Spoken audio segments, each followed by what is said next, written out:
Good afternoon, Bonjour à toutes et à tous. Vous m'entendez bien? Parfait.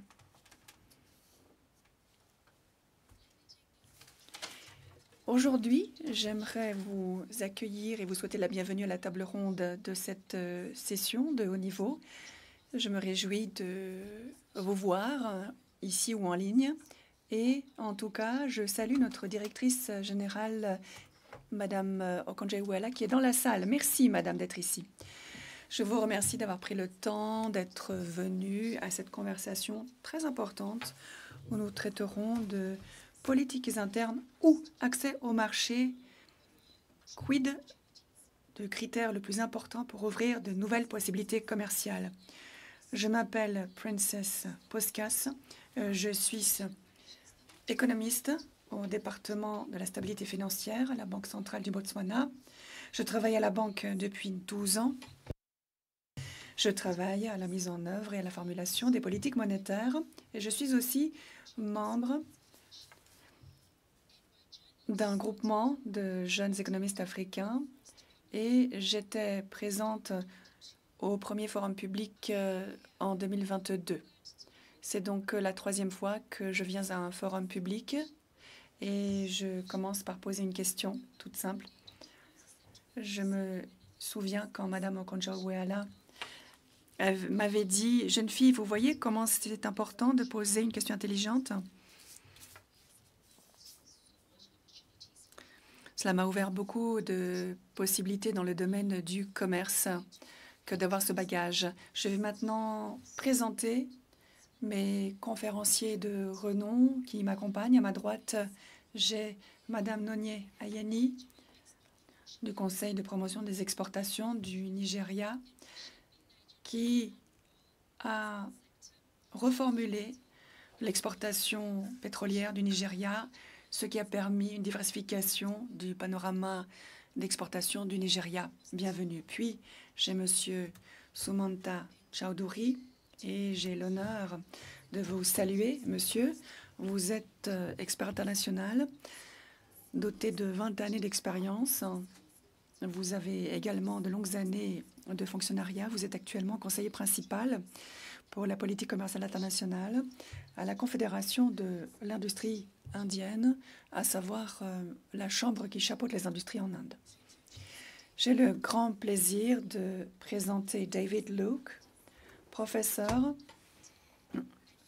et directeur stratégique à l'Institut Feroz Lalji pour l'Afrique à LSE, London School of Economics, où il supervise un programme sur la politique commerciale africaine et sur les négociations commerciales. J'ai le plaisir de vous présenter Viviana Rivero, qui est directrice exécutive du Centre des investissements et des exportations de la République dominicaine, où elle promeut le développement des exportations et l'attrait des investissements. Et elle a une très grande maîtrise de ce domaine en République dominicaine. Sous sa direction, le centre en question pour la République dominicaine a enregistré une performance incroyable d'exportation pour son pays en janvier de cette année, avec des exportations atteignant 847 millions, ce qui correspond au volume d'exportation le plus élevé jamais glané dans l'histoire de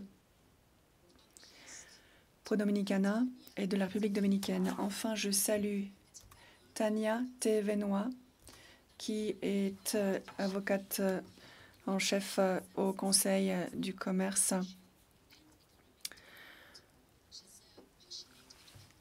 Tewana. Elle se spécialise dans tout ce qui a trait aux questions socio-économiques maoris en Nouvelle-Zélande. Et elle était également auprès du bureau du directeur général. Voilà, j'ai donc des experts de grand renom avec moi. Je suis intimidée. Et avec ce savoir-faire dont est doté mon groupe de conférenciers, je pense que je suis en mesure de discuter maintenant si ce sont les politiques intérieures, internes ou bien les accès au marché qui sont essentiels pour ouvrir de nouvelles possibilités commerciales.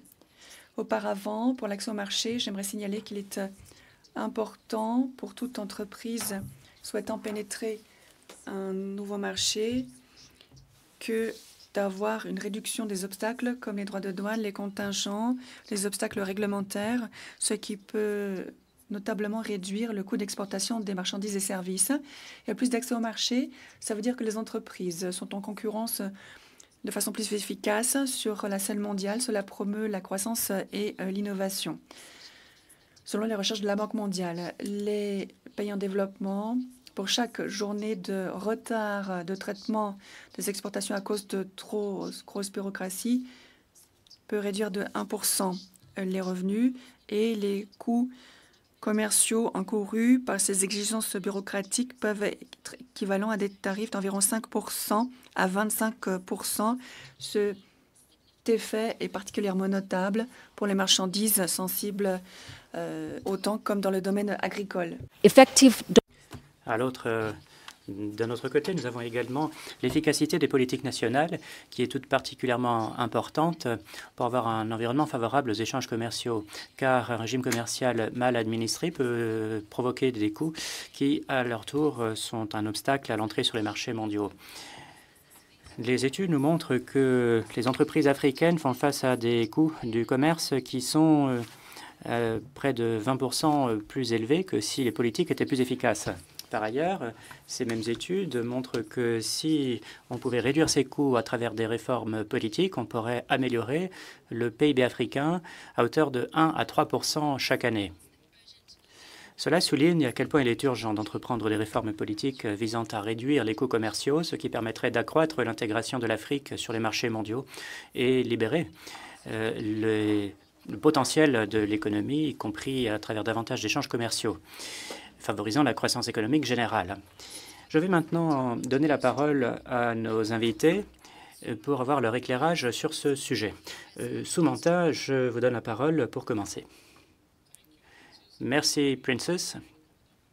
Merci à l'OMC de m'avoir invité à cette conférence débat sur cette question extrêmement passionnante de savoir qu'en est-il de l'accès au marché et des politiques internes. Je voudrais d'abord replacer les choses dans leur contexte et je dirais la chose suivante à cet effet.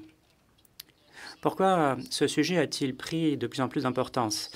Cela est imputable à un certain nombre de tendances que l'on constate. D'abord, l'incertitude que l'on constate dans le domaine du commerce mondial depuis à peu près une dizaine d'années, et cela débouche sur la vulnérabilité des chaînes d'approvisionnement, les goulots d'étranglement de la logistique.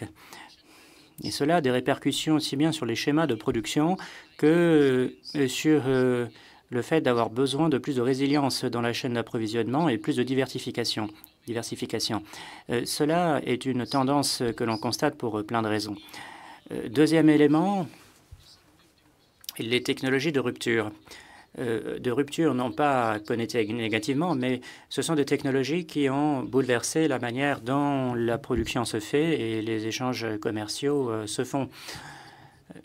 On constate donc énormément de changements, aussi bien pour ce qui concerne les avantages comparatifs traditionnels que sur le plan de l'adaptabilité. Et puis, troisième facteur qui me semble essentiel, tout l'enjeu autour des impératifs d'atténuer les changements climatiques, un phénomène qui a ses propres répercussions à la fois sur les échanges commerciaux et sur les politiques nationales. La nécessité de la transition énergétique, par exemple, en particulier dans les pays qui, jusque-là, ont surtout dépendu de sources d'énergie moins favorables à l'environnement. Par exemple, vous avez cette révolution automobile avec les véhicules électriques et les véhicules hybrides. Tout cela a bouleversé toute la chaîne, en partant des matières premières, en passant par les batteries, etc., etc. C'est donc l'ensemble du paysage qui a connu une profonde mutation. Et pour terminer, il y a autre chose qui s'ajoute à ce tableau, et c'est une tendance que l'on constate depuis un certain temps, malheureusement, c'est l'accroissement des inégalités. Dans une certaine mesure, On constate beaucoup de critiques qui sont adressées à la mondialisation, une sorte de retour en arrière. Et si on prend du recul par rapport à tout cela, je crois qu'il faut bien se rendre à l'évidence. Les pays s'attachent autant à l'accès au marché qu'à leur politique nationale, via quelques éléments. Tout d'abord, dans le monde d'aujourd'hui, on entend beaucoup plus les mots partenariat et collaboration. C'est une nouvelle architecture qui se dessine. Alors, pas forcément un accord commercial en bonne et due forme, mais l'accord Indo-Pacifique mentionne la chaîne d'approvisionnement. Il y a tout un pilier consacré à la chaîne d'approvisionnement qui s'attache aux secteurs essentiels et aux marchandises essentielles pour voir comment les pays et les partenaires peuvent collaborer, que ce soit sur le plan des technologies ou alors pour faire un meilleur usage des minéraux essentiels, mais aussi sur la question des investissements nécessaires dans ces pays. Ainsi, il existe bel et bien une demande, un véritable besoin d'aller plus loin dans la collaboration dans ces domaines. Deuxième facteur, d'une certaine manière, tout cela s'explique par le résultat de véritables révolutions, ou en tout cas de profondes transformations qui sont nécessaires dans l'énergie, dans plein de domaines, dans l'automobile. Et tout cela est rendu possible par toute une palette de politiques internes permettant à tous les acteurs, le secteur privé, les organismes publics et même les consommateurs de s'insérer dans ce nouvel écosystème et s'y retrouver. Tout cela n'est pas sans conséquences. Cela n'est pas sans conséquences et on le constate avec une certaine forme de retour aux prescriptions en matière de contenu d'origine nationale. Cela, bien sûr, est encadré par des disciplines, mais on constate, et cela mérite d'être souligné, qu'il y a une tendance au retour, à un recours accru à ces prescriptions relatives en éléments d'origine nationale. Ensuite, le lien entre investissement et intégration commerciale se fait beaucoup mieux. Je veux dire par là que les investissements sont employés aujourd'hui non seulement en tant qu'investissement étranger direct, mais aussi en tant que mesure d'appui à l'industrie locale pour se doter de nouvelles technologies, pour embrasser de nouvelles pratiques commerciales, etc., etc. Aussi, ce sont toute une série d'impératifs qui viennent s'associer aux politiques internes. Cela ne veut pas dire que l'accès au marché n'est plus important. L'accès au marché reste important parce que les uns et les autres cherchent peut-être à pénétrer de nouveaux marchés, mais aussi à mieux pénétrer les marchés existants. On parle de marchandises, mais de plus en plus de services également, et de plus en plus de la numérisation.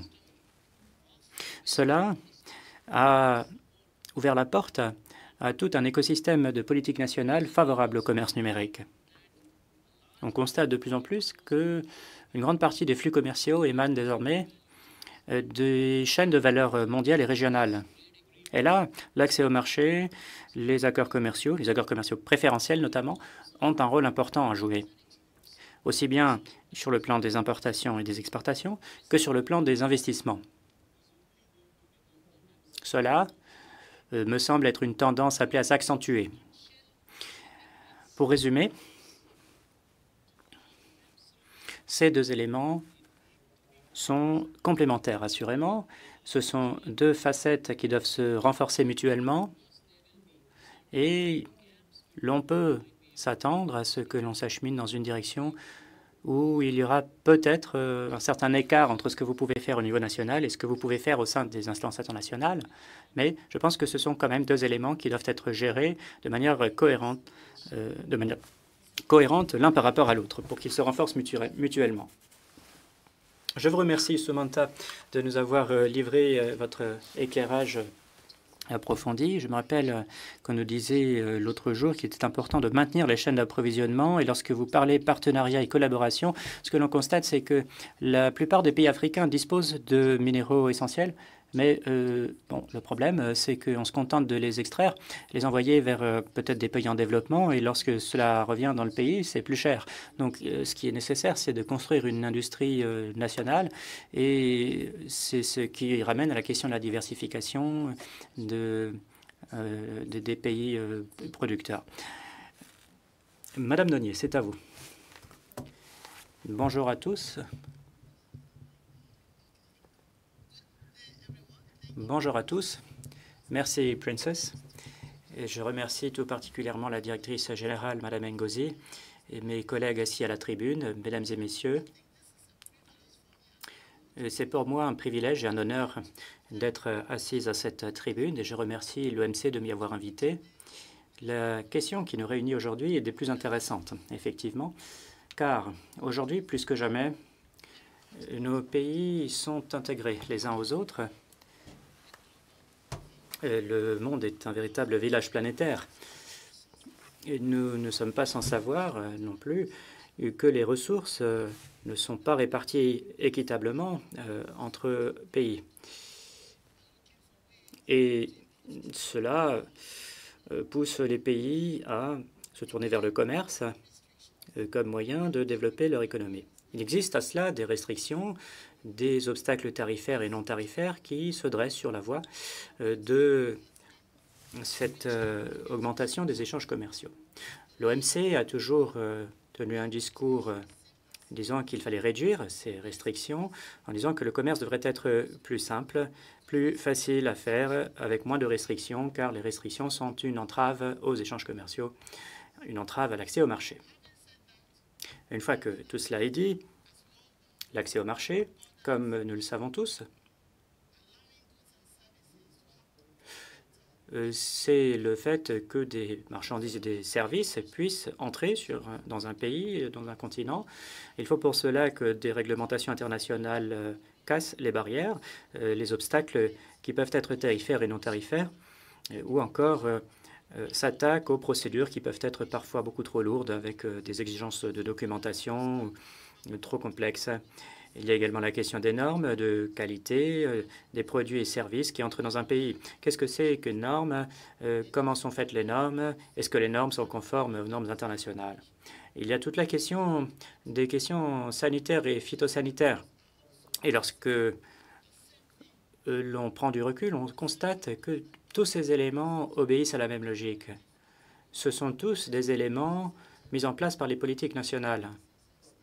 La seule différence, c'est que les politiques nationales sont des politiques internes, alors que les politiques d'accès au marché sont des politiques externes. La question est de savoir lequel de ces deux éléments est le plus important pour ouvrir de nouveaux débouchés commerciaux. Pour moi, ce sont deux choses qui ne s'excluent pas mutuellement. Ce sont plutôt deux choses liées l'une à l'autre qui fonctionnent ensemble. Les politiques nationales forment la base de l'accès au marché. L'accès au marché permet aux entreprises de prospérer. Les politiques nationales se tournent vers le protectionnisme. La plupart du temps, les pays se posent la question de savoir comment protéger leur branche de production nationale, comment éviter le dumping, comment examiner, faciliter leur processus et leur structure pour fournir un environnement favorable à la prospérité des entreprises pour que l'économie puisse croître. En instaurant ces restrictions, quotas, embargos, prélèvements, il y a des restrictions qu'ils ont mises en place qui s'opposent à l'entrée des éléments dans le pays. Mais vous ne pouvez pas faire l'un sans l'autre. En fait, ce sont les politiques nationales qui sont la base de tout le reste. Réfléchissons un instant. Qu'adviendrait-il si nous n'avions pas les produits et services que l'environnement national ne peut pas produire? Même si vous avez l'accès au marché, vous n'allez pas pouvoir avoir d'échanges commerciaux. Et imaginons l'inverse. Si vous avez l'accès au marché, mais vous n'avez pas les produits à vendre, eh bien, cela ne servira pas à grand-chose non plus. C'est donc un véritable appel à l'action que je souhaite lancer pour que les pays réfléchissent encore à la question et s'attellent à démanteler les obstacles au commerce. Et lorsque l'on parle d'obstacles au commerce, on ne parle pas que des produits agricoles. Il faudrait aussi parler des services, car les services sont l'avenir. Le numérique, c'est l'avenir. La plupart du temps, lorsqu'on examine les exportations, nous réfléchissons directement en termes de produits et peut-être aussi de services. Mais ce qu'on oublie, c'est que dans la plupart des pays, les services contribuent bien davantage que les produits agricoles au PIB. On ne peut pas faire fi de cette question. Et lorsque l'on parle services et qu'on réfléchit à nos politiques nationales, il ne faut pas laisser de côté le commerce numérique. Le commerce numérique est très important. J'ai l'habitude de dire que le commerce est la solution et le numérique est l'avenir. Lorsque l'on réfléchit à nos politiques nationales, n'oublions pas les PME, les MPME, les femmes, les jeunes. Il s'agit là des pièces fondatrices de tout pays.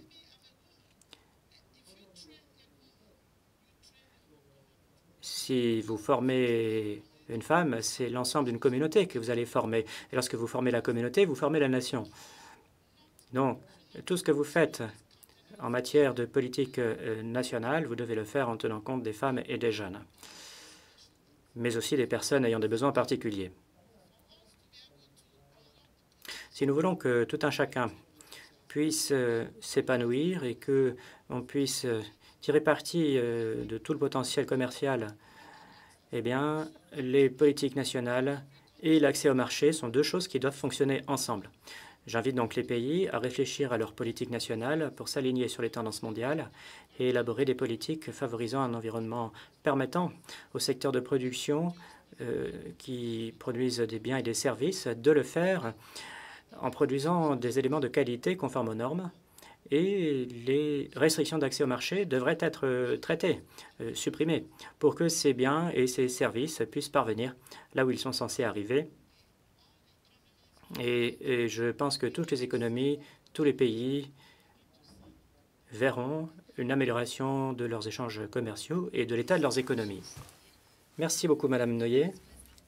Il y a un mot qui revient énormément dans vos propos, c'est la nécessité d'assurer l'inclusion, mais aussi les politiques nationales qui doivent fonctionner de pair avec l'accès au marché. Nous y reviendrons. Je me tourne vers vous maintenant, professeur Luke. David, c'est à vous. Merci à vous, Princess, et merci également à l'OMC de m'avoir invité à cette tribune. Comme Nonier et Sumanta avant moi, je considère aussi que l'accès au marché et les politiques nationales doivent fonctionner ensemble.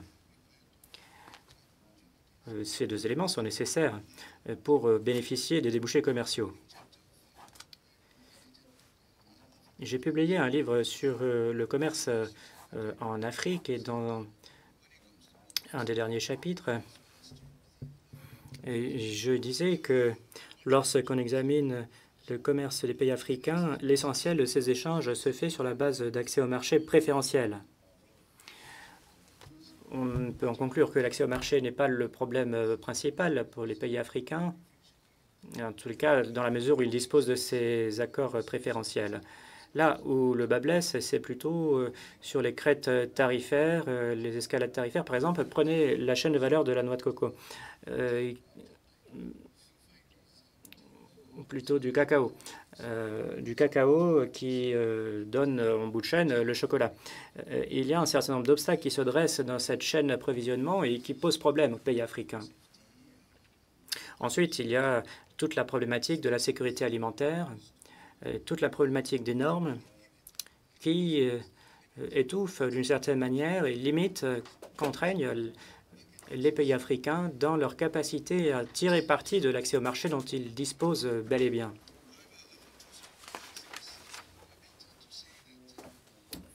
Cela étant dit, il y a d'autres aspects qui ne viennent pas forcément spontanément à l'esprit et qui méritent d'être traités. Pourtant, premier élément, la difficulté qu'ont les pays africains à renforcer leur propre marché. Je pense que c'est un problème à court terme. L'Afrique tout entière représente seulement 2,3% du commerce mondial. Donc c'est une asymétrie flagrante entre les pays africains et leurs partenaires commerciaux. Je pense qu'il conviendrait de séquencer beaucoup mieux l'accès au marché réciproque, l'entrée en vigueur de la réciprocité, notamment en attendant la diversification des exportations. Il y a des choses aussi simples que les crayons et autres choses qu'il faut importer dans ces pays parce qu'ils ne sont pas produits localement. Donc je pense que c'est quelque chose auquel il faut bien réfléchir dans le contexte de la connexion à la chaîne de valeur mondiale. Ensuite,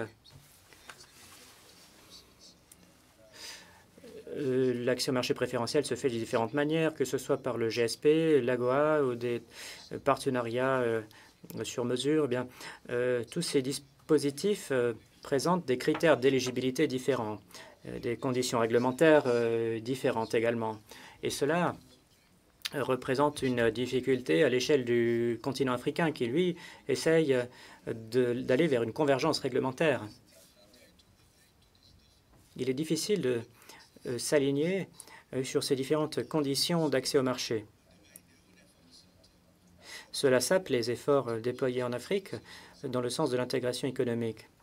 Il y a donc une réflexion à mener à ce niveau-là pour savoir comment l'on pourrait harmoniser ces différents dispositifs d'accès au marché pour l'Afrique et que cela s'aligne sur l'effort qui est fait en Afrique pour intégrer le marché africain et ajouter de la valeur tout au long des chaînes d'approvisionnement. Pour ce qui concerne maintenant les politiques internes, je pense que beaucoup a déjà été dit par mes prédécesseurs. On a parlé de l'inclusion, on a parlé de l'importance d'abaisser les coûts commerciaux. Et pour ce qui concerne l'Afrique, la mise en œuvre de la zone de libre-échange qui permettra un dynamisme bien plus important, et puis toutes les réformes au niveau national, facilitation, etc. Un grand nombre de pays africains participent à ces discussions ici. Nous avons énormément de débats autour de la facilitation des échanges, l'amélioration du climat des affaires, des politiques de crédit pour accorder des crédits aux MPME. Il y a toute une palette de politiques nationales qui viennent compléter les politiques d'accès au marché. La bonne nouvelle, c'est que les choses bougent sur le continent africain dans l'ensemble de ces domaines. Nous avons fait un rapport avec Trademark Africa qui se concentre sur bon nombre de ces enjeux. Encore une remarque. Ce qui serait bienvenu, ce serait davantage de coordination stratégique entre les économies africaines, au niveau de l'Union africaine, mais aussi au niveau des communautés économiques régionales. Car avec 54 économies de taille relativement petite et un PIB annuel moyen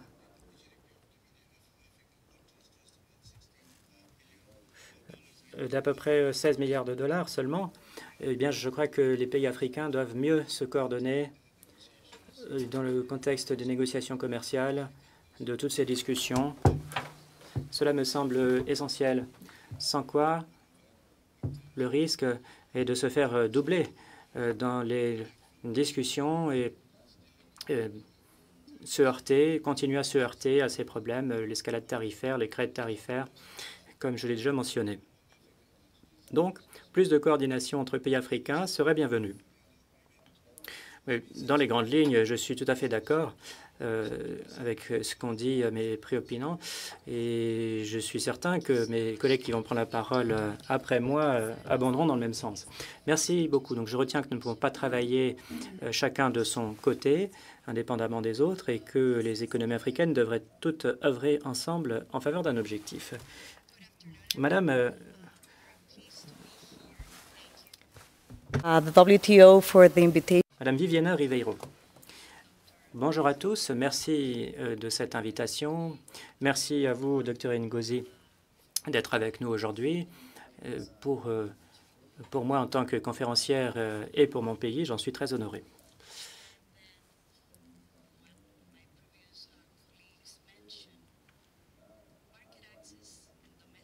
Si je peux ajouter quelque chose à ce qui a déjà été dit. Je dirais que l'accès au marché et les politiques internes sont un tout qui doivent, deux choses qui doivent fonctionner ensemble, car elles sont liées l'une à l'autre. En République dominicaine, vous le savez, nous sommes une petite île au milieu des Caraïbes, mais nous sommes l'une des économies qui connaît la plus forte croissance de la région. Tout cela a été rendu possible par les efforts du secteur public et du secteur privé. Et nous faisons partie des 7 économies à plus forte croissance en Amérique latine. Le président de notre pays a fixé un objectif extrêmement ambitieux, multiplier par 2 notre PIB en 2036, d'ici 2036. C'est extrêmement ambitieux, certes, mais sur le plan des échanges commerciaux, malgré le fait que nous avons été durement frappés par la pandémie, malgré les difficultés que nous avons rencontrées comme tous les autres pays du monde, nous avons été en mesure d'accroître nos échanges commerciaux. Et cela a été possible parce que nous avions pris les bonnes mesures préalablement. Non seulement la mise en place des infrastructures nécessaires, mais aussi le fait d'octroyer d'obtenir l'accès à pas mal de marchés dans le monde et vice-versa. Nous avons donc pu avoir accès aux États-Unis, à l'Union européenne, à la région des Caraïbes. Cela a permis d'avoir accès à 1,2 milliard de consommateurs dans le monde, ce qui est une possibilité extrêmement intéressante pour nos opérateurs. Mais cela nous a permis également d'attirer des investissements dans notre pays. Nous avons battu tous les records pour ce qui concerne l'attrait des investissements, mais cela est inextricablement lié aux échanges commerciaux, parce que nous avons un certain nombre de dispositifs en République dominicaine, comme ce qui concerne le secteur touristique, qui alimente le domaine des services. Autre chose, c'est que nous avons pu mettre en place une excellente connectivité. Nous avons un très bon accès à 28 des 33 îles qui forment les Caraïbes. Et l'accès au marché est donc extrêmement important. Nous avons mis en œuvre des politiques adaptées à la région.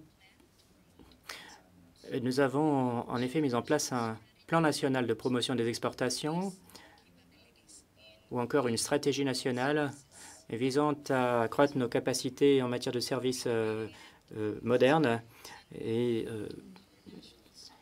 l'objectif étant d'en exporter davantage. Notre stratégie nationale est censée bénéficier de l'intelligence artificielle et ça a un lien direct avec les différents chapitres qui traitent du commerce, mais aussi la question de l'accès des femmes à ces capacités. Nous avons une stratégie qui vise à compléter l'ensemble des travaux que nous avons déjà entrepris. En somme, en 2023, qui a été l'une des meilleures années pour les chiffres des exportations, nous avons pu accroître notre présence sur 64 différents marchés du monde. Pas forcément dans les pays avec lesquels nous avions déjà signé différents accords de libre-échange ou pour lesquels nous avions un accès préférentiel.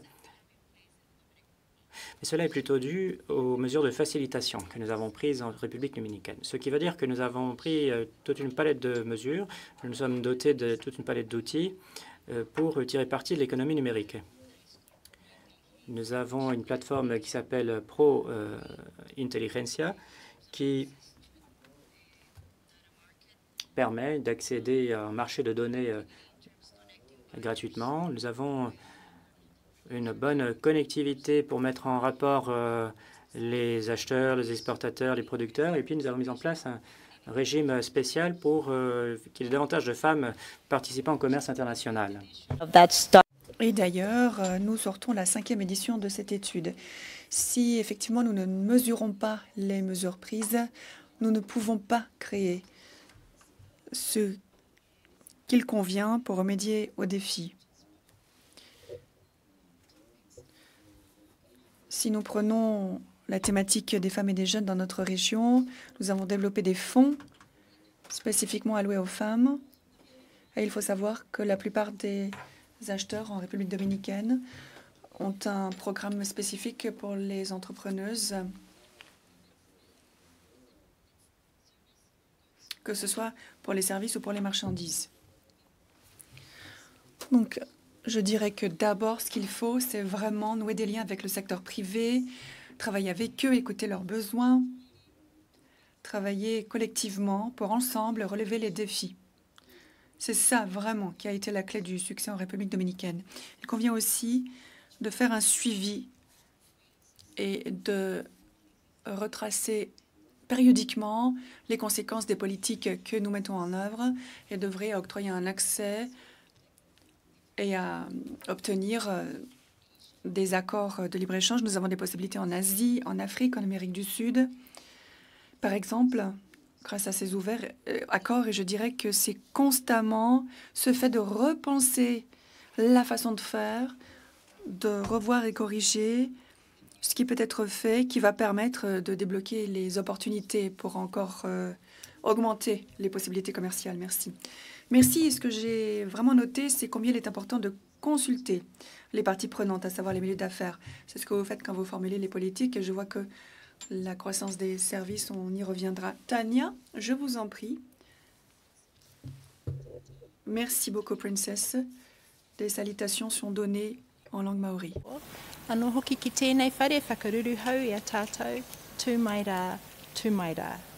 Ki nā mate huhua o te wā, arā ko tō tātou āriki a kingi tū heitia pō tātou te wherowhero te tua whetū, moi mai rā, oki mai, rātou ki a rātou, te hunga mate ki te hunga mate, tātou ki a tātou, te hunga ora ki te hunga ora. Urungi i tērā kei te mihi atu ki tō tātou, puhi āriki, a te wai, nā wai honu i te pō, tō tātou koe ni hau, tēnā koe. Don't worry, if you're... Pas d'inquiétude, dit l'oratrice, pas d'inquiétude.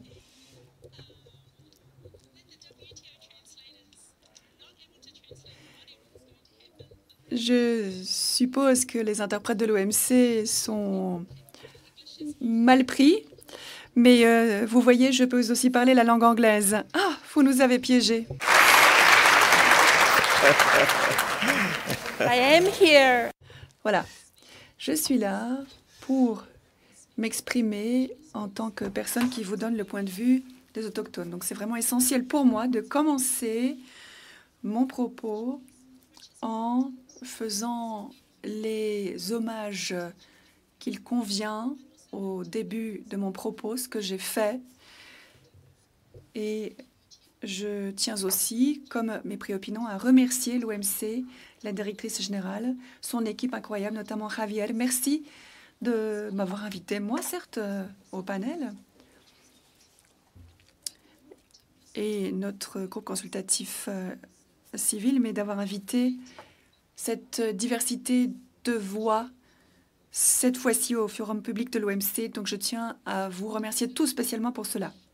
Je voudrais également officiellement rendre hommage à la délégation de la Nouvelle-Zélande et saluer l'honorable ancien ministre du Commerce, Damien O'Connor, qui est ici, présent dans la salle.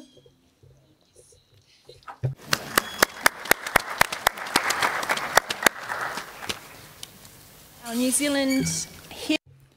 Je salue la chef de mission permanente de la Nouvelle-Zélande à l'OMC, Claire Kelly et son équipe. Je tiens aussi à dire un grand merci à 2 membres de la délégation maori de la Nouvelle-Zélande, Linda Mann et Tauri Maclay, artistes et entrepreneurs qui, cette année, sont là au forum pour montrer l'expérience autochtone. Si vous n'avez pas pu encore visiter le stand, c'est au fond de l'atrium. Et je suis très heureuse aujourd'hui de pouvoir justement arborer une œuvre réalisée par notre artiste, comme vous le voyez à mon cou. Voilà.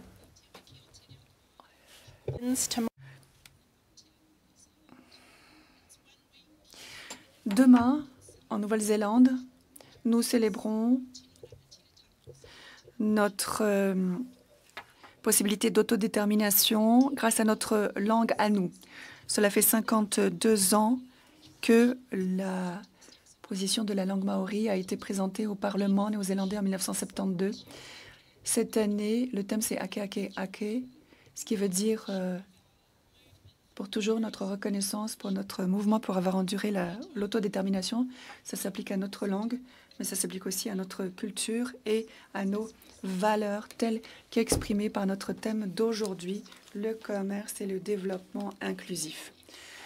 Le commerce et la diplomatie ont toujours fait partie de l'autodétermination pour les Maoris. Avant de poursuivre, je tiens à souligner que je suis d'accord avec mes collègues conférenciers quant à la question posée aujourd'hui sur les politiques internes.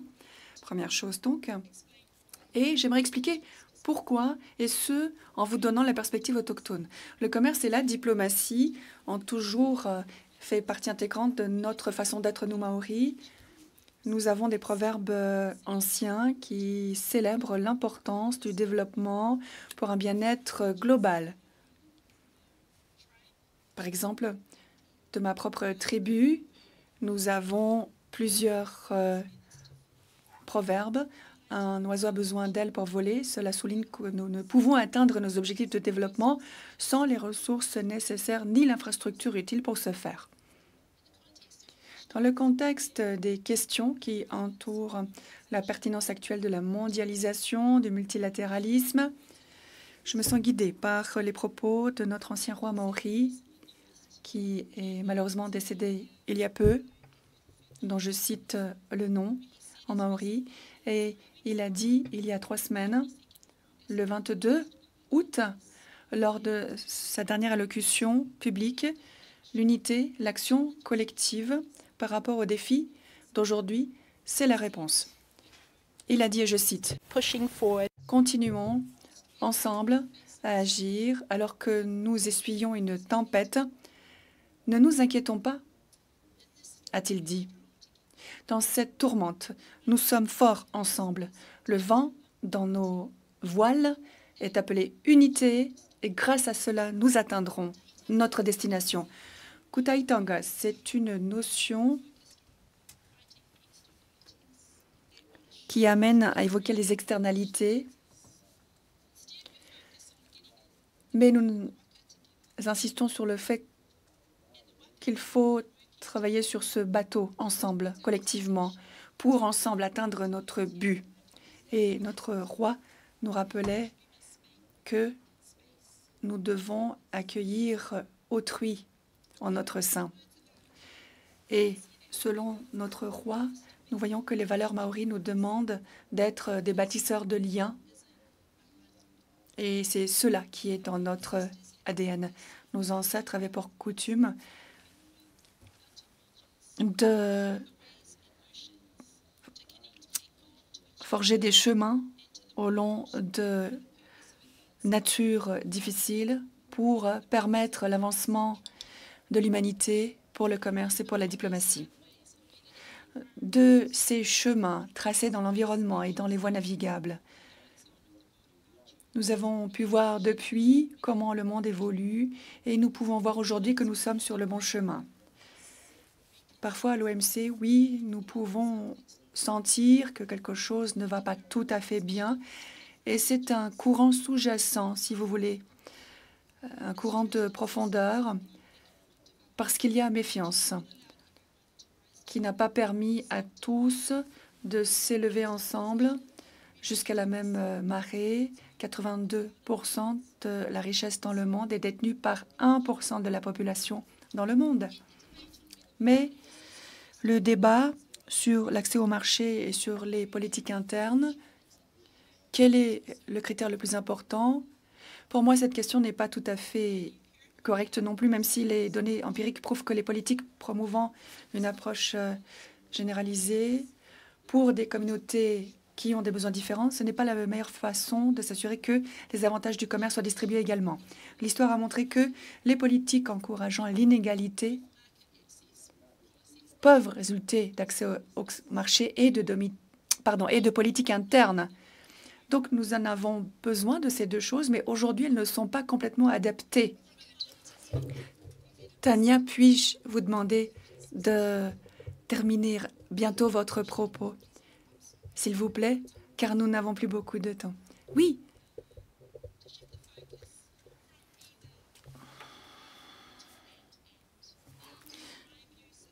À mon avis, ce qu'il faut, c'est des mesures sophistiquées qui soient adaptées aux besoins de nos communautés pour permettre des résultats équitables, des opportunités équitables. Nous avons besoin d'outils, à savoir de doigts de pied malléables, créatifs, agiles, réactifs, courageux, centrés sur les aliments, ce qui est essentiel de l'humanité. All right. Thank you so much for your intervention. I was looking at. Merci de votre intervention. Malheureusement, j'avais l'œil sur la montre et c'est pour cette raison que je vous ai demandé de terminer. Je tiens à vous remercier infiniment de vos interventions. Et je vais maintenant vous poser une question à chacun avant que nous ne laissions la voix au public, si le temps le permet. Sumanta, Madame Okonjo-Iweala le disait au lancement du rapport sur le commerce mondial, le protectionnisme n'est pas une approche efficiente au plan des coûts pour obtenir l'inclusion. Or, on remarque que des politiques protectionnistes, que des initiatives permettent d'avancer tout de même. Comment l'Inde obtient-elle le bon équilibre pour optimaliser les nouvelles opportunités et affiner les politiques internes pour augmenter la compétitivité de l'industrie en Inde? Je vous donne 2 minutes. Merci beaucoup, Princess. Sur un ton plus léger, je pense que si vous remplacez Inde par la plupart des pays dans le monde, ce serait de toute façon à peu près exact. It is true that there is a mix. Il est vrai qu'il y a un peu un panachage, on peut appeler ça protectionnisme, on peut appeler ça impératifs nationaux, peu importe l'appellation.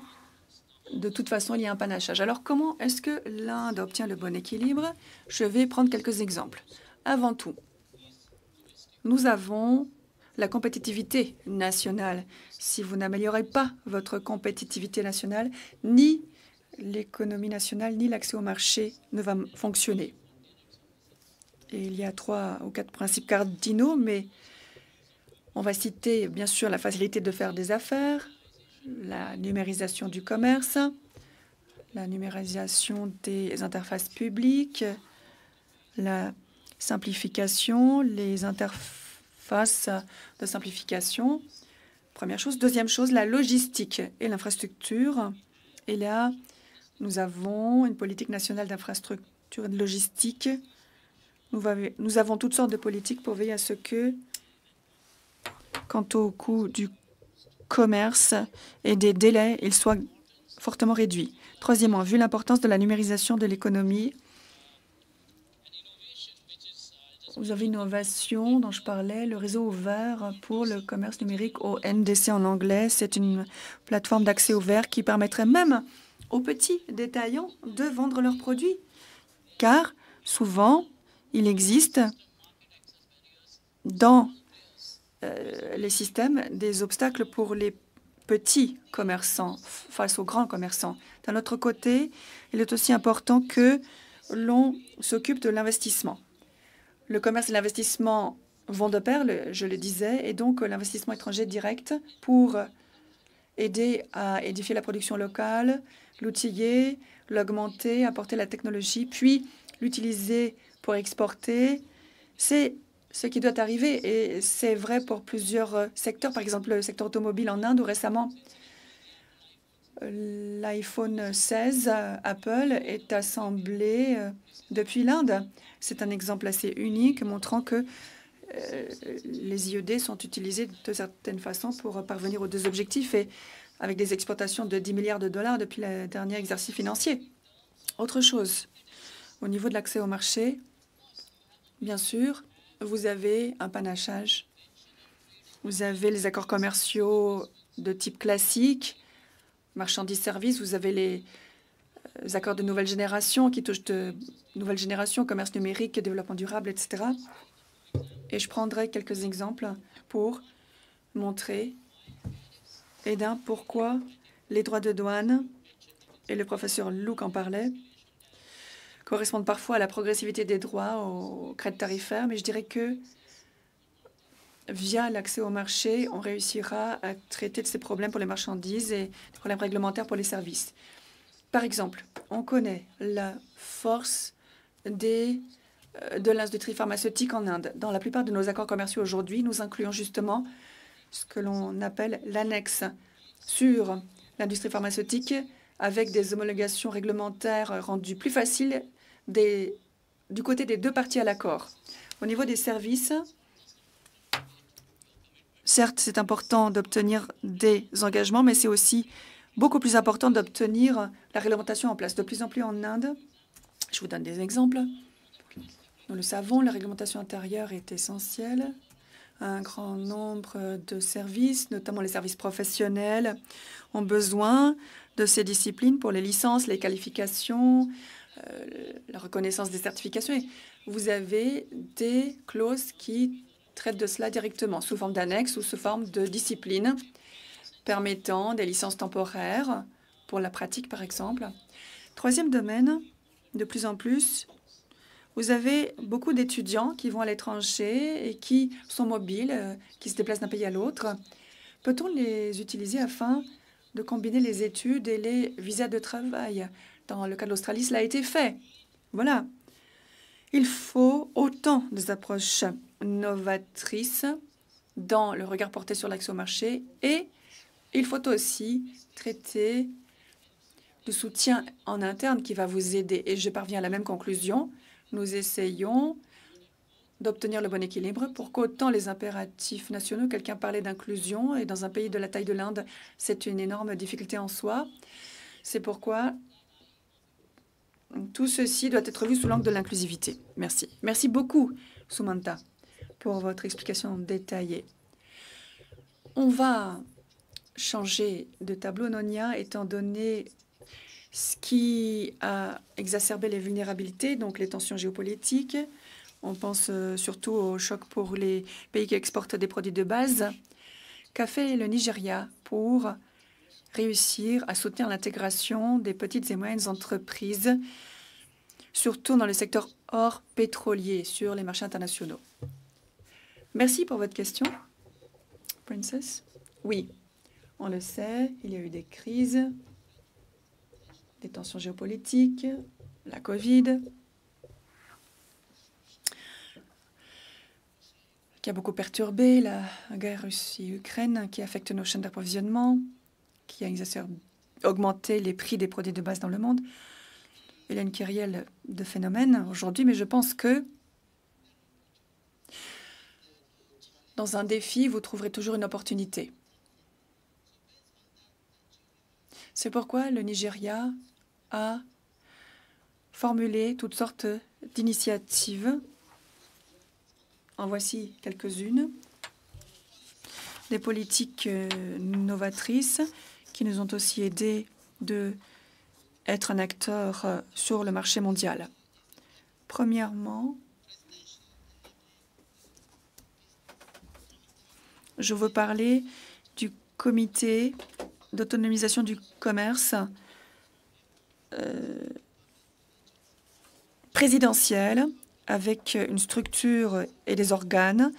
Ce comité est là pour essayer de faciliter les affaires, pour que les MPME et pour que les entreprises trouvent facile de commercer, automatisation, enregistrement facile, et j'en passe. Il s'agit d'amener le secteur privé aux entreprises, notamment les MPME, et surtout les MPME, parce que au Nigeria, environ 96% des entreprises sont des MPME.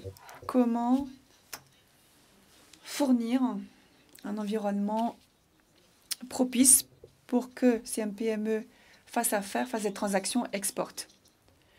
Parlons du numérique, de la stratégie numérique. Stratégie présidentielle de 2000 à 2030.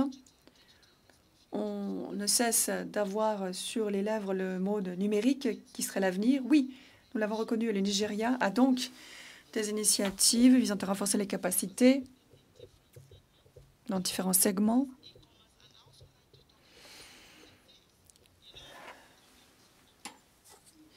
Et la Covid nous a beaucoup éclairé parce que pendant la Covid, des femmes, des entreprises qui ne pouvaient même pas vendre dans les locaux ont pu exporter quand même grâce au commerce électronique vers les marchés mondiaux. Cette stratégie numérique est aussi censée appuyer l'économie numérique et nous le faisons. Nous formons les jeunes, nous formons les femmes, nous formons les MPME. Et n'oublions pas la clinique des MPME au Nigeria. Elle a été appelée ainsi. Elle est poussée par la vice-présidence du pays.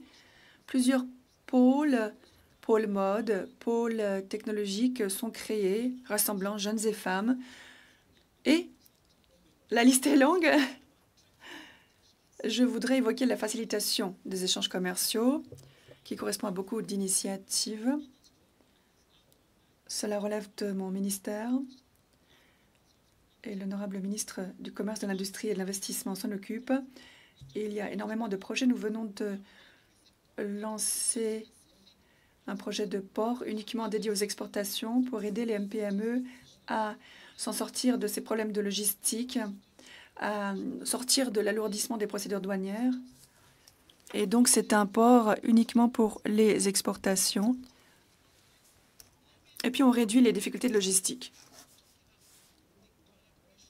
Et évoquons la collaboration et le partenariat avec l'OMC, enfin, avec SheTrade. Ça, c'est une initiative essentielle qui a changé la vie des femmes. Beaucoup d'initiatives en relève. Merci. Merci beaucoup, Nonier.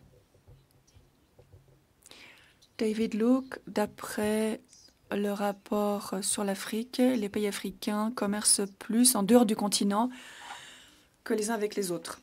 Le commerce intra-africain n'est que 15%, contre 60% en Asie, 70% en Europe.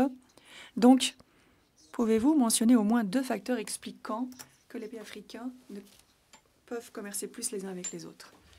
Merci. Merci, Princess. Pour cette question, vous me pardonnerez, mais je vous répondrai de la façon qui suit. Ce rapport de la Commission économique pour l'Afrique, dont vous avez donné des chiffres, existe enfin, mais si on regarde le commerce intra-africain, certes, on voit qu'il est mince, mais beaucoup plus diversifié. 45% des produits commerciés en Afrique, produits manufacturés, denrées alimentaires, etc., en font partie.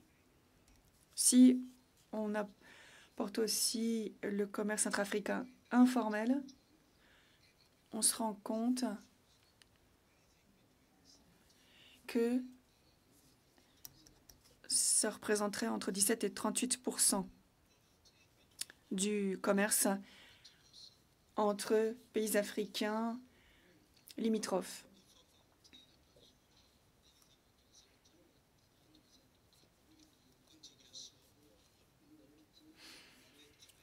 Alors, la difficulté, bien sûr, c'est de formaliser le commerce intra-africain.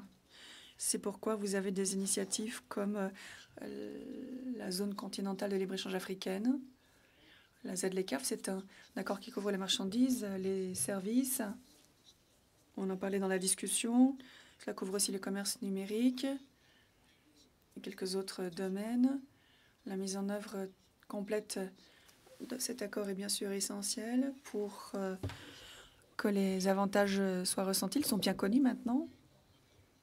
Il y a d'excellentes modélisations de grandes organisations internationales montrant que la mise en œuvre de l'accord pourrait aiguillonner le commerce intra-africain. Vous avez vu les chiffres vous-même, qui êtes économiste senior à la Banque centrale du Botswana. Pour 2035, par exemple,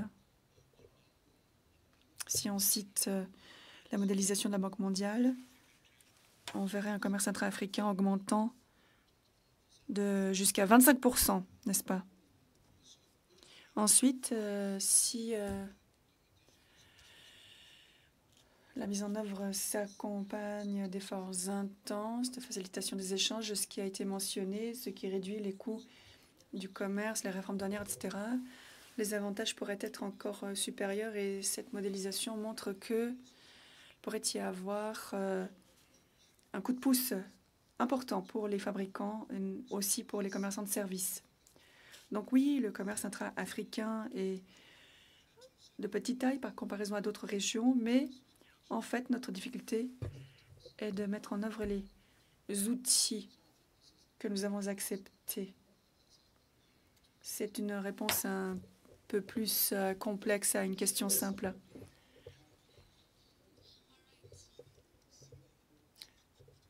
Vous me dites que je ne dois pas faire trop long, donc je m'arrêterai là. Merci. Merci. Donc on souligne combien il est important de concevoir des politiques, mais aussi de les mettre en œuvre pour qu'on puisse faire du commerce, pour qu'on puisse inclure d'autres nouvelles économies. Et puis la diversification a été mentionnée. C'est au centre de ces projections données par la Banque mondiale. Merci beaucoup. Beviana, dans un monde comme le vôtre, vous saluez la numérisation et les progrès technologiques sont inévitables. Ils façonnent toujours et encore comment les pays utilisent les occasions commerciales, comment la numérisation permet d'élargir les marchés dans vos économies. Merci beaucoup pour cette question. Tout d'abord, eh bien, en République dominicaine, nous épousons complètement la technologie pour débloquer des opportunités commerciales. Vous avez Pro Dominicana, Centre pour la promotion des importations, exportations et investissements de la République dominicaine. Nous y avons créé un écosystème numérique pour relier les entreprises, les acheteurs internationaux, mais aussi afin d'offrir un accès à différentes bases de données afin de donner la possibilité d'avoir de nouvelles occasions de faire des affaires, de faire du commerce, de pister les nouvelles occasions sur tel ou tel marché. Et cette plateforme, y ont accès les utilisateurs dominicains, mais pas seulement. C'est aussi utilisé par des gens de France, de Chine, d'Irlande et d'autres pays, voyez-vous. Et une chose importante à signaler, c'est que, eh bien, il y a 20 ans, nous avions créé notre stratégie nationale pour la société de l'information. Nous avons constaté que c'est plutôt à la pandémie qu'il a fallu accélérer la télémédecine, le téléenseignement, le commerce électronique. Tout est venu soudainement et le commerce électronique est équivalent à 1,4 milliard de dollars de nouvelles occasions de commerce.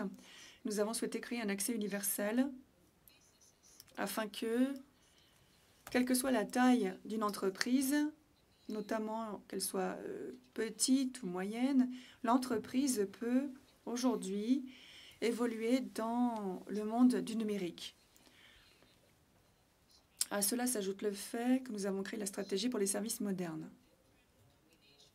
À l'aide de différentes combinaisons de programmes, nous avons pu accorder un accès et nous avons pu faciliter les opportunités proposées par le gouvernement. Et ce qui est essentiel aussi, c'est de signaler que en République dominicaine, depuis le premier mandat présidentiel, nous avons lancé un programme intitulé « Zéro bureaucratie », à savoir que chaque institution dans tout l'écosystème gouvernemental doit s'attacher à la facilitation et en rapport avec le commerce.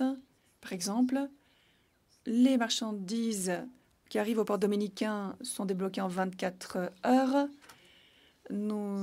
toute la semaine. Nous avons un guichet unique pour les investissements. Nous avons amélioré une initiative que nous avions, qui était un guichet unique pour le commerce.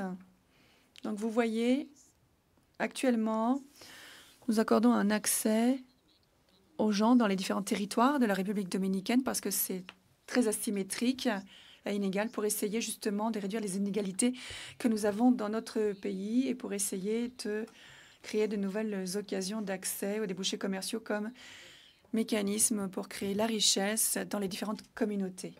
Merci. Thank you so much. Formidable, je vous remercie de votre intervention. Je constate que vous faites beaucoup d'innovations et vous avez insisté sur la nécessité de réduire les écarts, ce qui est très intéressant. Ça nécessite de savoir là où on n'y arrive pas, là où il y a des difficultés, et essayer d'y remédier pour améliorer les échanges commerciaux. Tania, vous aviez parlé de la manière dont vous travaillez avec les groupes autochtones, comment leur donner les outils du commerce et leur offrir des débouchés. Si vous pouviez répondre à la question assez rapidement, parce que le temps presse, mais comment la Nouvelle-Zélande s'y prend-elle pour favoriser une plus grande participation des peuples autochtones au commerce international? Merci, Princess. Il y a un exemple qui est très innovant et qui a des répercussions vraiment positives. C'est une approche en partenariat avec notre ministère des Affaires étrangères, ministère du Commerce extérieur. Donc c'est une approche maori à ce qu'on appelle des instruments commerciaux. Donc moi, je suis vice-présidente du Conseil maori. Et nous avons un certain nombre d'organismes maoris qui font un partenariat avec nous. Et sous la houlette de notre ancien ministre du Commerce, qui est ici, Damien O'Connor. Il y a un des exemples les plus importants pour moi que je voudrais vous communiquer. C'est quelque chose de révolutionnaire. C'est un chapitre d'ensemble qui concerne le commerce et la coopération, pourtant la coopération pour le commerce maori, qu'on a dans l'accord de libre-échange Nouvelle-Zélande-Royaume-Uni, puis ensuite également l'accord de libre-échange Nouvelle-Zélande-Union européenne, dont un des négociateurs est maori, Tani Waifoot, qui est présent ici. Alors, comme je n'ai pas beaucoup de temps, je me contenterai de dire cela. Je n'ai pas le temps de rentrer dans les caractéristiques spécifiques de ce modèle, mais ça fait partie des grandes réussites que nous avons obtenues de haute lutte. Tout le monde y a mis du sien, avec les partenaires maoris comme mon organisme. C'est un chapitre assez large, assez important. Et cela a ouvert la voie à une nouvelle manière de faire pour veiller à ce que ce ne soit pas que les chances qui soient données, mais aussi que les résultats soient au rendez-vous. Maintenant, nous sommes à la deuxième phase qui est de s'assurer que les exportateurs maoris soient bien au courant de ces dispositions en leur faveur dans ce chapitre et les encourager à y accéder. Il y a quelque chose qu'on a l'habitude de dire en Nouvelle-Zélande. En fait, il y a toute une série de choses qui sont faites pour les exportateurs. Parfois, on choisit le dispositif qui n'est pas forcément le plus intéressant, alors qu'on aurait pu en choisir un autre, mais c'est assez difficile de s'y retrouver. Et donc, les conseils de partenariat comme le mien, qui travaillent directement avec les communautés, les exportateurs, les entrepreneurs maoris, font ce travail pour s'assurer à ce que les opérateurs commerciaux puissent bénéficier des avantages dont ils disposent grâce à ces dispositions. Si je peux encore me permettre un exemple. C'est un partenariat étroit que mon conseil a mis sur pied avec l'ambassade de la France en Nouvelle-Zélande. Il s'agit de mettre en place un plan de mise en œuvre découlant directement de l'accord de libre-échange avec l'Union européenne. Il s'agit d'entendre la voix des Maoris et savoir comment ils souhaiteraient que l'on mette en œuvre ce chapitre. C'est donc un précédent maintenant qui a été mis en place et j'espère qu'il sera suivi d'autres exemples de ce type. Voilà, je m'en tiendrai là. Merci beaucoup. Malheureusement, nous avons dépassé le temps qui nous était imparti. Et Je n'aurai donc pas la possibilité de donner la parole au public dans la salle, mais je vous remercie de vos réflexions que vous nous avez livrées. Merci d'avoir donné de votre temps et de nous avoir fait part de vos connaissances. Et je voudrais que l'on quitte cette salle en réfléchissant aux éléments essentiels de cette discussion, à savoir comment nous pourrions améliorer le commerce et créer de nouveaux débouchés pour tous nos pays, dans tous les domaines, en particulier pour les pays en développement et les PMA. Merci d'avoir consacré votre temps à participer à cette conférence débat. Merci de nous avoir éclairés. Et merci également au public d'avoir été présent.